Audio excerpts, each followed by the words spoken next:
Bismillahirrahmanirrahim. Assalamualaikum warahmatullahi wabarakatuh. Waalaikumsalam warahmatullahi wabarakatuh. Terima kasih atas kehadiran semua teman-teman relawan, rekan-rekan media. Pada hari ini saya akan menyampaikan beberapa hal. Pertama, hari ini sama-sama kita tahu ada proses rekapitulasi di KPU Provinsi untuk pemilihan Gubernur Kalimantan Selatan. Dan kita tentu mengikuti proses ini dengan baik, dengan cermat, sekaligus waspada. Karena tidak sulit untuk melihat bahwa sebagaimana berkali-kali saya sampaikan, ada kejanggalan-kejanggalan, suara kita yang nol, ada kecurangan-kecurangan, TPS yang sudah ditusuk kertasnya, dan berbagai macam hal lain yang menyebabkan kita memang harus alert, harus waspada dalam pengawalan suara.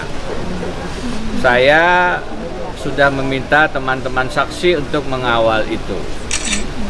Dan saya juga meminta teman-teman relawan Partai Koalisi untuk terus berdoa atas hasil akhirnya. Kepada seluruh teman relawan dan teman Partai Koalisi serta seluruh masyarakat pendukung, ingin saya sampaikan ini hasil penghitungan belum berakhir. Kita masih menunggu penetapan KPU. Apa hasilnya belum bisa dipastikan. Tentu ada dua kemungkinan. Pasangan satu di belakang tertinggal, atau pasangan nomor 2 yang depan.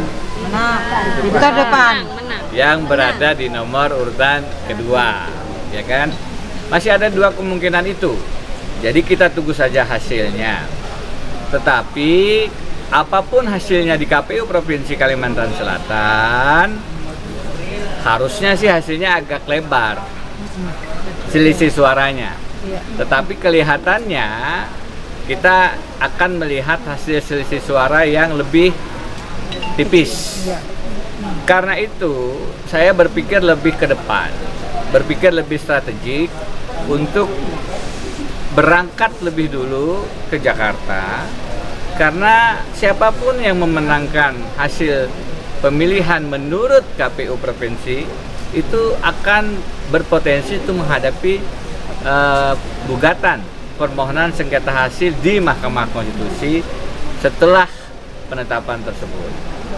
Ketimbang menunggu hasil yang belum pasti, saya memutuskan untuk segera berangkat ke Jakarta dan menyiapkan segala sesuatunya di Mahkamah Konstitusi. Karena penentunya yang memutuskan siapa Gubernur Kalimantan Selatan adalah Mahkamah Konstitusi. Karena itu semua sekarang memang harus mempunyai kesabaran revolusioner. Kenapa? Karena 3 hari setelah penetapan ada proses di Mahkamah Konstitusi, dan setelah itu akan ada sidang-sidang yang baru kemudian berakhir di bulan Maret 2020. 3 bulan dari sekarang. Ini waktu untuk berdoa, waktu untuk berikhtiar, waktu untuk memanjatkan yang terbaik kepada yang di atas, sekaligus berusaha secara real di lapangan untuk memastikan tidak ada kecurangan-kecurangan lanjutan yang terjadi setelah apa yang kita alami dan sama-sama saksikan selama proses kampanye, sebelum masa kampanye, dan pada masa pemungutan maupun setelah pemungutan. Akan kita kawal proses ini dengan baik, akan kita pastikan bahwa kecurangan tidak boleh menjadi pemenang. Yang menang adalah tetap yang betul-betul berhak menjadi gubernur, yaitu insya Allah yang menjaga integritas, menjaga moralitas. Karena itu sekali lagi, tenang semuanya. Keputusan KPU adalah satu hal, insya Allah kita menang di KPU. Meski demikian kita juga harus menjaga Mahkamah Konstitusi agar kemenangan kita tidak berubah menjadi hasil yang lain. Itu sebabnya saya berangkat ke Jakarta. Nah, dengan segala kerendahan hati,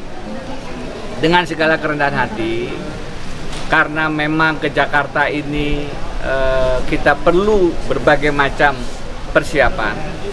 Kami pada saat melakukan kampanye selama lebih berapa bulan atau sebelumnya itu tidak pernah melakukan fundraising, ya, karena saya merasa ya tidak terlalu nyaman untuk melakukan itu. Sekarang di masa-masa ini perjuangan bersama makin kita rasakan, dan untuk kita menjaga semangat juang ini agar tetap ke depan sama-sama bisa kita lakukan bersama-sama. Tadi saya dengan Pak Devri dan setelah konsultasi dengan beberapa rekan relawan akhirnya memutuskan untuk membuka rekening bersama. Rekening bersama ini bisa dibuka di BCA, yang lain masih kita coba upayakan. Jadi atas nama Denny Indrayana atau Divriadi. Jadi kami tidak mengatasnamakan pribadi, tapi kami berdua. Nanti silahkan kalau ada yang berkenan kita sebut gerakan ini adalah gerakan Rp5.000 selamatkan Banua.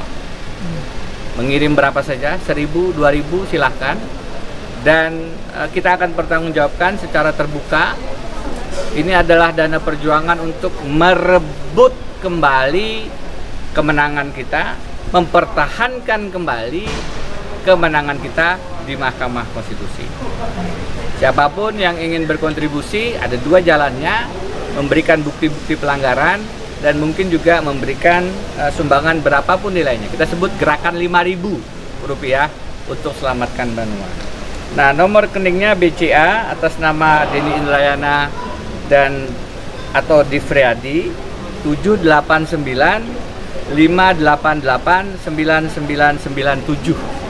Saya ulangi ya, 789-588-9997.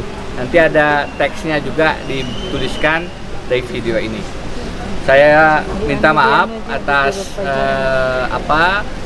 ikhtiar fundraising ini, sekaligus juga memberikan dorongan agar teman-teman bersama-sama kita bergotong royong untuk perjuangan bersama menyelamatkan Banua kita. Yakinlah, sebagaimana prosesnya kami membuka rekening ini atas nama kami berdua, saya dengan Pak Devri, kami akan pertanggungjawabkan ini dengan terbuka dan transparan, dan memang kita akan gunakan semaksimal mungkin sampai bulan Maret ini untuk perjuangan di Mahkamah Konstitusi. Mudah-mudahan dananya tidak kurang, lebihnya akan kami tunjukkan dan kami sumbangkan nanti pada saatnya sesuai kesepakatan kepada siapa-siapa yang kita anggap layak untuk menerima. Dan mudah-mudahan lebih. Saya yakin dengan semangat dan kebersamaan kita, dana yang terkumpul insya Allah mencukupi, bahkan insya Allah ada berkah lebihnya, sehingga kita bisa sumbangkan untuk pelaksana-pelaksana kita yang kira-kira memang membutuhkan. Itu dari saya pada kesempatan ini, dan sekali lagi saya mohon doanya dari seluruh rakyat Kalimantan Selatan. Perjuangan kita akan menghadapi partai final. Jadi ibarat Piala Champions, ada pertandingan tandang dan pertandingan kandang. Pertandingan tandang sudah dilakukan, sekarang ada pertandingan terakhir kandang, pertandingan final yang menentukan siapa pemenang pemilihan gubernur. Itulah di Mahkamah Konstitusi. Siapa gubernur kita akan ditentukan oleh putusan Mahkamah Konstitusi. Insya Allah KPU akan memenangkan kita dengan selisih suara yang insya Allah juga kita bisa lihat hasilnya nanti dalam 1-2 hari ini. Kalaupun tidak, maka kita akan menangkan dengan terhormat, dengan martabat di Mahkamah Konstitusi. Amin. Insya Allah kita berdoa kepada Allah Subhanahu Wa Taala yang terbaik bagi Banua kita. Bismillahirrahmanirrahim.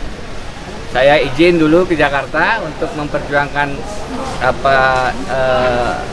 kemenangan kita bersama. Doakan supaya semua sehat saja dan semua bisa kita selesaikan dengan pelantikan nanti pada saatnya di bulan Maret 2020. Billahi taufik wal hidayah. Assalamualaikum warahmatullahi wabarakatuh.